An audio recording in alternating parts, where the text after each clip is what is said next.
Welcome back. Today we're going to continue our discussion on acids and bases by talking about some calculations involving weak acids and bases. Please understand that I don't like this, but I have a couple of examples that I'm going to do that aren't in the notes.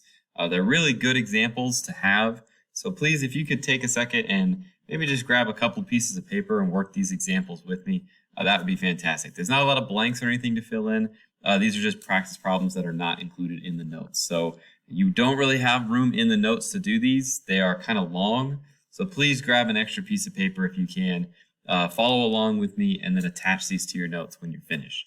I, again, of course, appreciate your patience. Yeah, I usually don't like this to be the way, but it seems like this happens at least once a chapter. So if you could follow along with me, that'd be great. So let's look at a problem like this. It says that a 0.2 molar solution of an unknown weak acid has a pH of 1.15. And we can use this information to actually solve for a ton of different stuff. As you can see in the problem, there's a lot of different things that we can figure out. And I'm not going to come back to this, so make sure that you take a second and pause and write down all the different steps that we're going to do, and then we're going to knock down each step one by one. So let's go ahead and dive right in. Again, we are talking about a weak acid, and we're trying to find out all this information from that weak acid. So let's start with letter A. Letter A says that we're going to be calculating the concentration of H+. We know that we can calculate the concentration of H+ by taking the negative log of pH. So that should just be the pH that was given to us in the problem.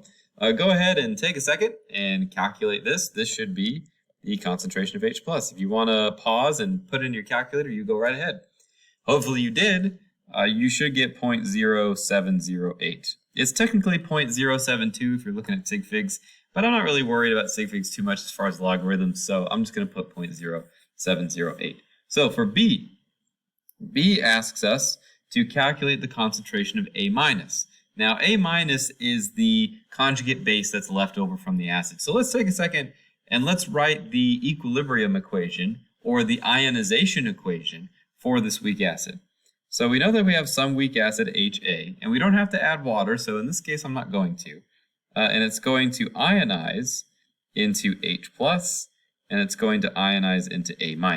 So remember, a acid donates its protons. So that acid that H+ goes to the water, but we're just not showing that right now. So we need to find out the concentration of the A- after this solution has ionized. So you might recognize that this is going to require an ice table. We're going to have to set up a little bit of an ice table here. We know what the initial concentration is because it was given to us. The initial concentration is 0.2. H+ and A- don't exist at the beginning. And we actually calculated the concentration of H+ in solution. So we have this E value, which means if we have something in this I column and something in the E column, well then, hey, we can fill out the rest of the table. I will fill out this part of the table for you this time, but next time I'll probably want you to do it yourself. So the nice thing about weak acid and weak base stuff is that it's all 1-to-1 ratios. So the amount that I gain is the amount that I lose. So this is 0.129. And I've now found the thing I wanted, right? This was the value I was looking for. So this is the concentration of A-. Remember to always pull it out of your ice table. You don't want to report it from the ice table. So C now says calculate the concentration of the unionized HA. So remember that weak acids do not ionize completely. That doesn't mean that they don't dissolve. Don't get those terms mixed up. They will dissolve thoroughly, it's just they don't ionize completely. So there is an amount of acid in solution that has not ionized. And that amount of acid in solution that has not ionized, well, we already calculated that. So in doing letter B, we answered letter C. So letter C is just from that. We're just going to say the concentration of HA that did not ionize is 1.29 molar. Cool. Let's look at D.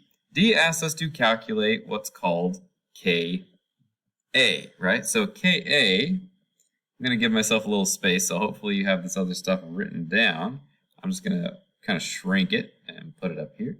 So for Ka is just like KEQ in that we are going to take the concentration of the products over the concentration of the reactants. And it's just like what we saw in our previous chapters, where all we're going to do is take the values from our ice table and plug them in directly. So go ahead and pause and give that a try. Come on back when you're finished. Okay, so 0.0708 squared. I'm just pulling stuff from the ice table, and that's 0.129 on the bottom. So again, Ka, don't write Keq, don't write Kc. We're talking about acids here. So Ka is the K for acids. So again, we should get 0.0389. E, we're going to keep going. E asks us to calculate the concentration of OH minus. Remember that the concentration of OH minus is related to the concentration of H plus through what? Oh, that's right, Kw, right? So I can calculate the concentration of OH minus by taking the Kw and dividing it by the concentration of H plus that I calculated before. So then in this case, I got 1.41 times 10 to the negative 13th molar. That's my concentration of OH minus. And now I can use that to calculate the POH. So remember that POH is just the negative log of this value that we just calculated, 1.41 times 10 to the negative 13th, and that's going to give us a POH of 12.85. Now we got one more part here to take care of, and then we'll be done. I'm going to shrink this down, put it over here. So let's look at one more. This is kind of a newer concept. This is called percent ionized. Understand that percent ionized is very similar to something like mass percent is the word I'm looking for. So the way that we're going to do this is we're going to do the amount ionized, and we're going to divide that by the initial starting amount that we had at the beginning, and then we're just going to multiply that by 100. So let's look at our ice table actually. It's just right there. So let's look at our ice table. Let's see if we can figure out what's the amount being ionized and what's our initial. The initial should be pretty easy, right? It's just here, it's the amount that we started with. So that is just going to be the 0.2. But let's look to see on the ice table if we can figure out the amount that actually ionized. That should be, well, it should be the C column, right? That's the actual amount that ionized. The E is what's left over. So we just take the amount ionized, multiply it by 100, and that gives us this 35 point, let's see, oh, I put it somewhere else. 35.4% ionized. And that's it. So this is a lot of the stuff that we can do with acid-base calculations. Let's try another one. This time, I'm going to let you probably take control of this one a little bit more. But go ahead and give this a pause and try it out on your own. Or excuse me, give this a pause and copy this down, and then we'll try it out together. We have a 0.274 molar solution of an unknown weak acid is 6.5% ionized. So this time the problem's a little different because we're not given pH at the beginning, we're not given a concentration, or excuse me, we're just not given pH. So let's go ahead and give this a try. So again, please make sure that you pause for a second and copy this down because I won't be coming back. I'll just be kind of bouncing back and forth. So we got a weak acid, and this time we're talking about the percent ionized. So for A, we want to figure out the concentration of H+. So in order for us to figure that out, we have to start with our dissociation equation or our ionization equation. I'm going to, this time, include water just to show you that it doesn't matter. You can do one or the other. So this time we are going to form H3O plus and X minus. We want to find out the concentration of H plus, which is the same thing as the concentration of H3O plus. So that means we have to set up an ice table. We don't care about the values for water because they do not participate in this, the equilibrium. We know the initial concentration of our acid. It said it was a 0.274 molar solution. We know that these should be at 0, and the thing that we're looking for is here, the H+. So we need to figure out a way to get the C column. Well, we were given the percent ionized, so let's see if we can kind of reverse engineer that. We know that the percent ionized is the amount that ionized in solution. So it should be, theoretically, the change that occurred, like the amount that was ionized. So if I can take my initial starting concentration and multiply it by the amount that ionized, or the percent that ionized, that should tell me the amount that I ionized, right? So this is the change, the 0.178. And now that I have the change, well, I have the change for everything. So this should be 0.0178, this is 0.0178, and this is 0.256, this is 0.0178, and this is 0.0178. So now we have answered our question. The concentration of H plus is 0.0178 molar. And B, we answered that while we were answering A. So the concentration of X minus is also 0.0178. C, we also answered while we were answering A. Look how easy that was. The concentration of HX is 0.256 molar. Now what about D? Well, let's see. D says calculate the pH. So now we have the concentration of H plus. Let's see if we can use that to calculate pH. Go ahead and pause and give this a try. Like I said, I want you to kind of do this one on your own a little bit. So give it a try, come on back when you're finished. All right, so hopefully this is what you got. You just took the negative log of the H plus value and you got 1.75. So let's keep going. I'm going to need a little more space here. So let's shrink this down, put that up there. I got to take this too. Come on over here. Shrink. There we go. Okay, so now let's do E. E says calculate pOH. Oh, okay. So we have two choices here, right? We can use the KW to find OH minus and then use that to get to pOH. Or we could just use the relationship between pH and pOH. Let's try that one. So use pH to find pOH. Pause and give it a try. Remember, this is pretty straightforward. So hopefully this is an easy process, but try and find pOH. Hopefully you recall that pH and pOH, if you add those together, it gives you 14, which is called pKw. So if we subtract 14, or we subtract the pH from 14, we get the pOH. So that's 12.25, which is the pOH. Now for F, we're looking for the concentration of OH minus. And again, we could use KW, and we could use the relationship between H plus and KW, but we also have the pOH. So we could also take the negative log of the pOH that we found, and that will give us the concentration of OH minus, which should be 5.62 times 10 to the negative 13. All right, and then finally for G, we are now looking for Ka, which we just take the values that are from our ice table and we plug those in and we get what we want. So go ahead and pause and give that a try. Come on back when you found Ka. All right, hopefully this is what you got. So we got 0.00124. So let's ask an additional question, one that's not here listed. Which of these acids was stronger, the acid we looked at before or this one? Well, there's a couple of ways that we can determine that. If we look at the Ka, the larger the Ka of an acid, usually the stronger the acid is. So that means the previous acid was stronger because it had much larger Ka.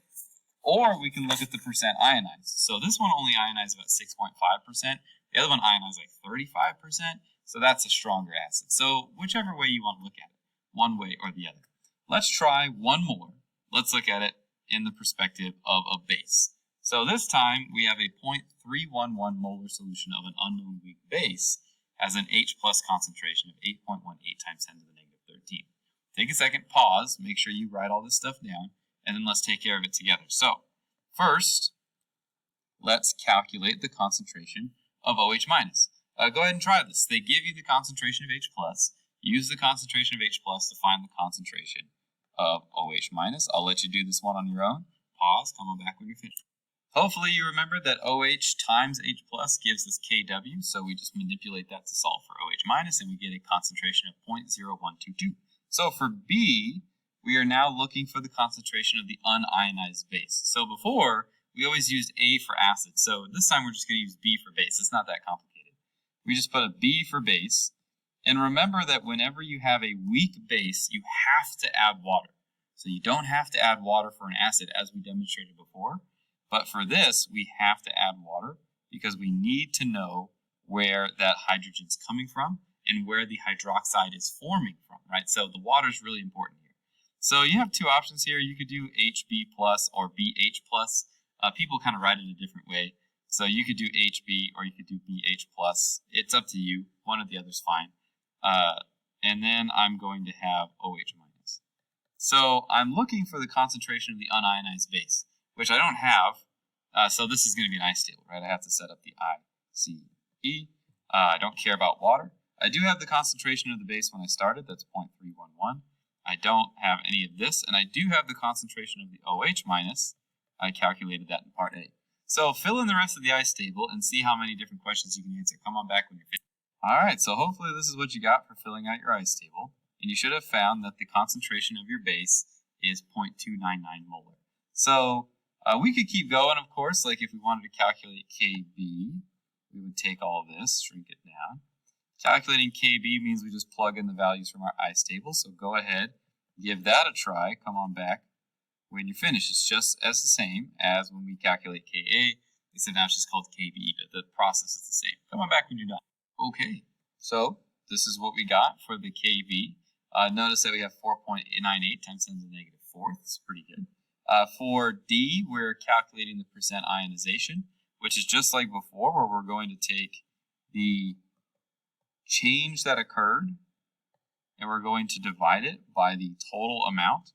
So the amount that ionized over the initial that we started with. And when we multiply that by 100, we get 3.93. And then finally, we have the pH, which, you just take the negative log of the H+. So you can work that on your own. That's the whole thing, right? We can find all this different information by doing weak acid and weak base calculations. I don't want to keep going, make it take too long. So let's look at just one more, and then we'll be done. Let's look at calculating the pH in a 2.0 molar solution of acetic acid. So in this solution, let's kind of think about what we have. This one's actually back in your notes, so you can jump back in the notes. Understand that in order to do this problem, you need to know what the Ka is. And this is kind of similar to what we saw, remember, before in our previous chapter. We're given Ka this time, so that means we're probably going to have to solve for something a little different. So we're going to first want to write the equation. So this is CH3COOH. And again, you can add water or you don't have to. I am going to choose to not add water this time. So that should be CH3COO minus plus H plus. I need the concentration of H plus in order to figure out the pH. So that means I need to set up an ice table. And I'm going to use that ice table to figure out what I need. So I know that my I value for acetic acid is 0 or 2.0. These are going to be 0, but I don't know what an equilibrium value is, right? I'm looking for pH. And Ka does not have a place that I can plug into my ice table. I could write the Ka expression, right? So I could write Ka equals H plus times CH3COO, so time acid multiplied by the concentration of acetate over the concentration of acetic acid. But otherwise, my Ka can't go anywhere on my ice table. So how much of the acetic acid ionized? Well, some amount did. I don't know how much. And how much ions were formed? Well, some amount did. I don't know how much, right? So then I'm going to have 2.0 minus x, and x. So I'm going to plug these into my Ka, and this is all going to seem kind of familiar. On the top, I'm going to have x squared. I don't know why I wrote it that way. Let's write it a little better. On the top, I'm going to have x squared, and on the bottom, I'm going to have 2.0 times minus x. So remember that there's an easy way to do this, and there's a hard way to do this. We could absolutely factor this out, figure out a quadratic, and then use the quadratic equation to solve for x. Or we could simply assume that x is small. Look at how small that Ka is. That means that this number here must be like a really small number, because anything minus, like 2.0 minus an incredibly small number isn't really going to matter. So we can assume that this x is small, and we remove it from the equation. So then we get 1.8 times 10 to the negative fifth equals x squared over 2. And then we just solve for x. So if you want to go ahead and give that a second and try it out, see if you can solve for x, come on back when you're finished. Alright, so hopefully this is what you got. So you got 6.0 times 10 to the negative third. Now this x has a lot of meaning to it, but most importantly, this x is the concentration of H+. So now we can use that concentration of H+ to figure out pH, because pH is just the negative log of this number, 6.0 times 10 to the negative third. And you should find that you get a pH of about 2.22. Okay? Now we have to go back and make sure that our assumption was correct. So we have to do a little check. The easiest way to do this is to just plug that value back in. So 2.0 minus 6.0 times 10 to the negative third. That just gives us 2 again. So then we can say that our assumption is valid and we're good to go. If our assumption wasn't valid, then we would have to go back and we would have to actually do a quadratic. But in this case, and in most cases, that's going to be the case. So next time we'll dive a little deeper. We'll kind of do some common ion stuff and we'll push forward from there. But for now, I think we're done. We'll see you next time.